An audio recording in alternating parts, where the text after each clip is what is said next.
Hello everyone, good morning. Welcome to Talking Reds, where we bring you the latest Liverpool news and transfer news and much more.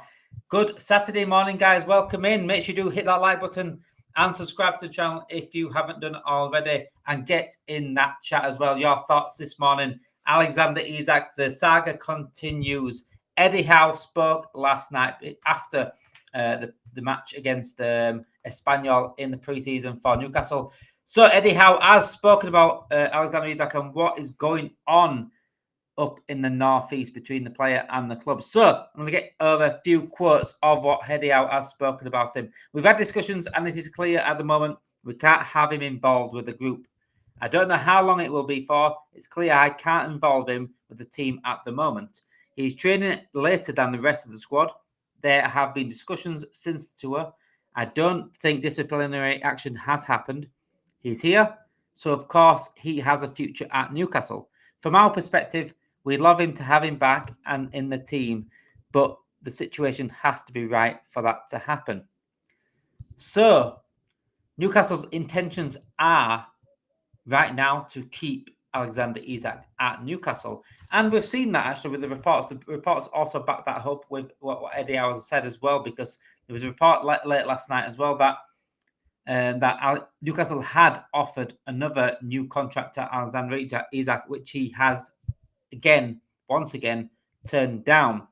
So, despite the thoughts of selling Isak, Newcastle's ideas is to keep him at Newcastle. Again, if Isak, I hope he doesn't. If Isak does all of a sudden change his heart, have a change of heart, has a little bit of a U-turn, then I'm sure Newcastle will do everything they can to keep him. But he keeps rejecting his contracts. That is the main situation. If he doesn't if he continues to reject these contracts and he continues to push for a move, I think he still gets the move. He has spoken a little bit more on the Isak situation as well. It doesn't. So Eddie Howe told Craig Hope last night that he doesn't think Isak will be in the squad for Newcastle's Premier League Open against Villa. I want Alex to be playing today. I want him training tomorrow. We'd love the player to be with us. Let me make that absolutely clear. There is no part of me that doesn't want that outcome, but I don't see the current situation changing before Aston Villa. So it is put into a real difficult situation here, Eddie Howe. He really has, and it's a mix of Alexander Isak pushing it and going AWOL, which I don't think is the right thing to do, but also, from what reports are saying now, broken promises of Newcastle. Both are wrong in both situations. Newcastle shouldn't be breaking promises, and if there has been like a gentleman agreement that potentially let Isak go, and they've gone against that, or getting a contract that he deserves, and they've gone against that, then Isak's going to be rightly frustrated. But again, Isak could have gone about it differently. We did the exact same with Trent. Trent went about it the wrong way, and we were frustrated at that. So we can't be hypocrites here. Isak has gone about it the wrong way, but I understand the frustrations, and Newcastle should abide by whatever they've told him. It's as simple as that.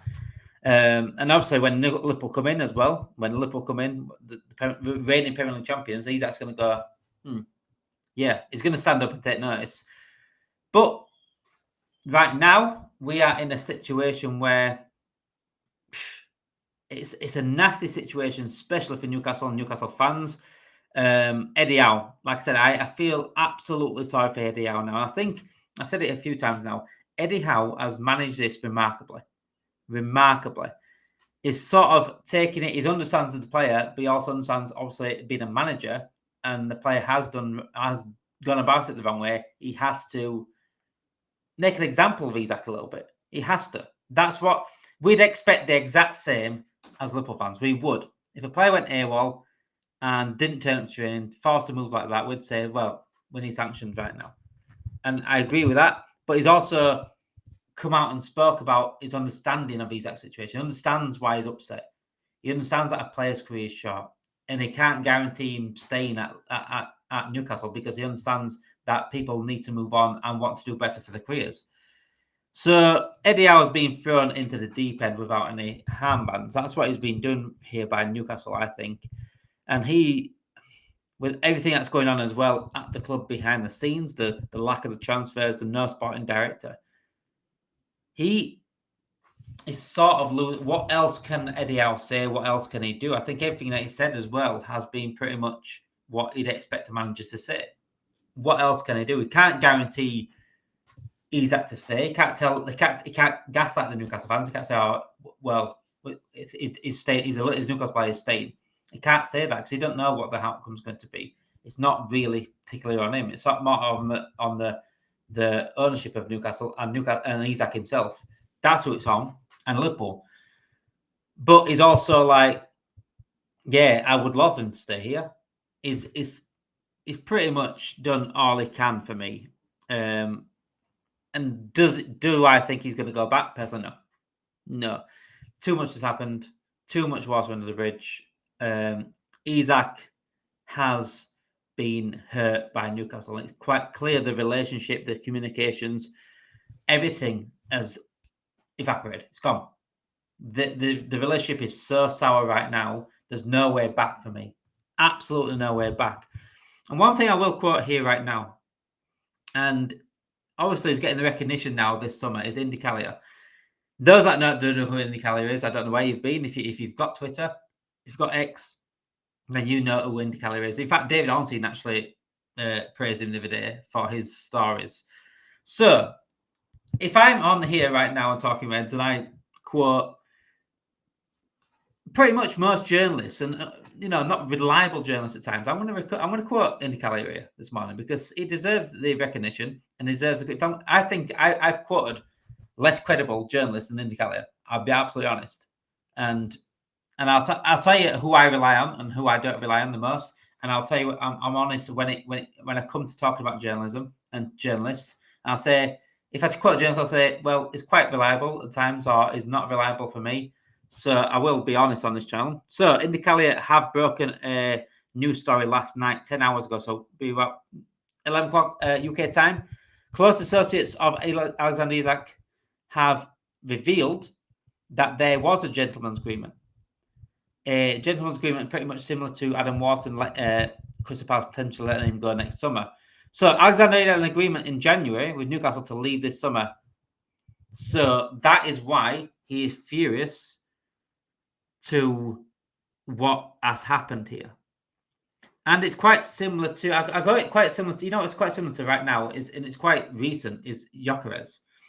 There was a gentleman's agreement with Gyökeres and Sporting Lisbon that he could go this summer to a club or whoever comes in for him. And at that time, Sporting Lisbon went against their word. That's what happened originally. Sporting Lisbon went against their word, and Gyökeres, obviously himself, went on to strike.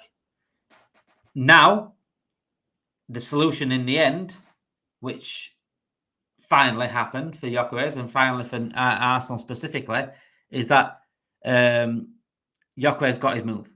And this could be quite similar to Alexander Isak. I'll be honest. It could be quite similar to Alexander Isak because Alexander Isak has not been happy with the lack of clarification from Newcastle and has not been happy with their going against their gentleman's agreement. If that's what's happened here, and there was reports the other week actually saying that it was potentially promised a move or a better contract to his suitability and what he offers Newcastle, and it has gone against it. Melissa Reddy said that the other day as well. So it all makes sense. It does make sense to why Isak is frustrated. It makes sense to why he has gone AWOL. But like I said, I don't agree with how he's gone about it. I don't agree with players going AWOL. I don't like this player power thing, if I'm honest. Player power didn't used to be a thing like 20 years ago. But he has got, if that gentleman's agreement has happened and he has been had these promises given to him and they've gone against the word, then you expect him to just sit there and accept it. That's the situation. The best way of going about it for me would probably say, look, discussions, and if they're not discussing about it and the transfer request in, going AWOL's different. It's pushing it to different limits they didn't need to do. And he's sort of hurting himself a little bit going AWOL because End of the day, he's not had any preseason matches. He's not done any match training. He's not done any team training. So I say when he joins Liverpool, he's not fully match fit ready to join Liverpool. He could be 2, 3, 4 games behind the rest of the squad. So it does hurt him. It does hurt him a little bit that he has done it the way he's done it. It's happened now. Maybe I had some bad advice, but at the end of the day, the conclusion for me right now is going to be that of him leaving and going to Liverpool. It seems like Liverpool is going to be the only destination. It's always been reported by Romano, many journalists out there, that Liverpool is the only place he wants to go. It's Liverpool and Liverpool only, as many do, especially this summer. What I think and when I think it's going to happen, that's a different question to be answered completely, because it's a sticky situation. It's a very ugly situation right now. Eddie Howe's trying to deal with what I can. Can I see any way that he stays at Newcastle? Eddie Howe's trying to be hopeful. I mean, Eddie Howe's got to say what he's got to say to please the fans as well. He's got to remember that, yes, he might not believe what he's saying at times, but he's got to say certain things. It's the same with Arne Slot. Arne Slot will say things that I don't believe. And he did it yesterday. He said he's happy with the squad. By the way, he said he's happy with the squad in the season. And he said he sold about 67 of them. So you've got to say certain things as a manager. He's done it professionally. He's done it right. And I think he's handled it absolutely correctly. When this will happen, though, is the biggest question of all. What is it? 3 weeks left of the transfer window. We play Newcastle on the 25th of August. Are Newcastle purposely holding out to not come against Isak? I don't think, even if we were to get him for Newcastle now, it's getting to the point now where is he going to match fit for Newcastle anyway? Potentially on the bench. I can't see it going past 2 weeks, this saga. And as I've been saying before, Newcastle need to get it done ASAP in order to then do their business. They've got business to do. They've got midfielders to buy. They've got midfielders to look at. They've got defence to look at. They've got 2 strikers to bring in at least. And the longer they continue on with this saga and if he goes anyway, they're leaving themselves in the lurch. If they leave it to the last week, in which we play Newcastle on a Monday, so I think the 1st of September is when it finishes transfer window. So we play them on the Monday. So that week, later on that week, is the transfer window deadline. If they leave it to after that, they're leaving themselves with a week to complete their transfer windows and complete their transfer business. That's very dangerous. And again, we don't want to do that either. We need Isak in ASAP to get him match fit, to get him playing some games, getting some minutes, to get him with the squad, to get him gelling with the new team. And we also need to move on to other options ourselves. We need a centre-back still. Whether it's Gahey or Cresswell or Leone, we still need a centre-back. So the quicker this is done, I think the better for everyone. Is it going to be absolutely quick? Is it going to be as quick as XTK waits? Bid, signing, done in a few days? No, because at the end of the day, this is bigger money. And we've seen how stubborn Newcastle have been with that. There's going to be a point, I'd say, I'm going to put my neck on the line here. There's going to be a point of the next 4 days. I'm going to say 4 days, up to 4 days. Give myself some sort of room.